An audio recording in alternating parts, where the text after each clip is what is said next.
In Pittsburgh, a would-be groom who recently broke up with his fiancée is using his heartbreak to help others. Phil Laboon turned his wedding reception into a fundraiser. He is donating the money to Surgicorps International, which gives free medical care to kids in developing countries. Laboon was supposed to be married Sunday, and he talked with CBS This Morning about his decision. The idea was, hey, you're going to give me money, so I already know you have the date booked because you're going to come. So why not donate that money to a really good organization? And we're not recouping anything from this. There's a lot of misconceptions that I'm trying to pay for my wedding. This is probably the best way to get a little bit of that excitement back, so it's not just a whole bunch of sour feelings about August 31st.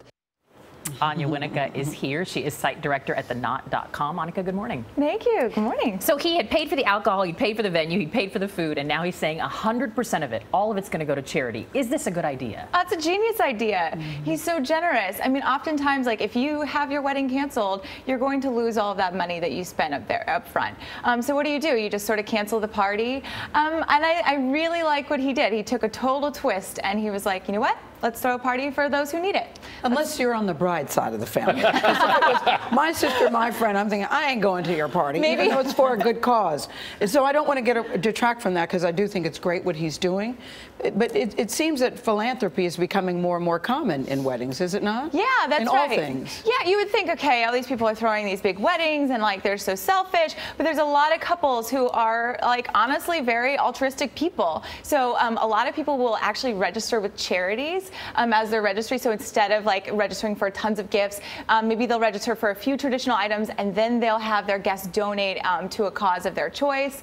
Maybe they'll just make a donation anyway. Maybe they'll they'll only hire wedding vendors who donate flowers to hospitals and nursing homes afterward, or donate food to shelters and those types of things. It's very common right now. The average wedding now costs about $30,000. Yeah, that's the national average. I was actually surprised. That seems less to me than what people are spending. So it's actually I thought funny, so too. Depending on who you talk to. Yes. So the prices really do vary across the country. Sure. Like Manhattan, New York City, it's like extraordinarily expensive. Whereas like Idaho, parts of the Southwest and other places are much less. So. But if you cancel, I mean, as we saw, he put a lot of money up front. If you cancel, usually a lot of that money you can't get back, right? Yeah, probably 100% of it, depending on how close you are to the wedding. Oftentimes, when you're signing a contract with your venue or your photographer, you're usually giving about 50% up front, and then about 4 weeks before the wedding, you sort of pay up, and so you're 100% in. And if you decide, you're going to have to cancel this wedding, what's the etiquette?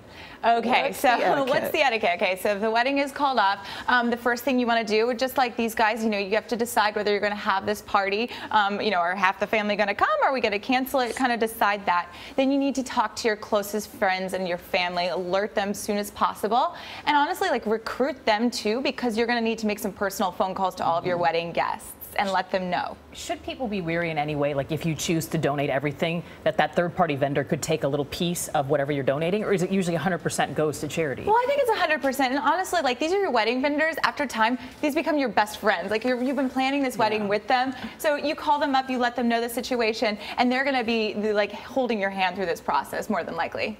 Yeah, because it's painful when it's called off. Yeah, it's a painful thing. Anything you can do to avoid emotional and economic disaster. That's right. That's right. We're for that. Anja Winikka, thanks so much. Thanks for having me.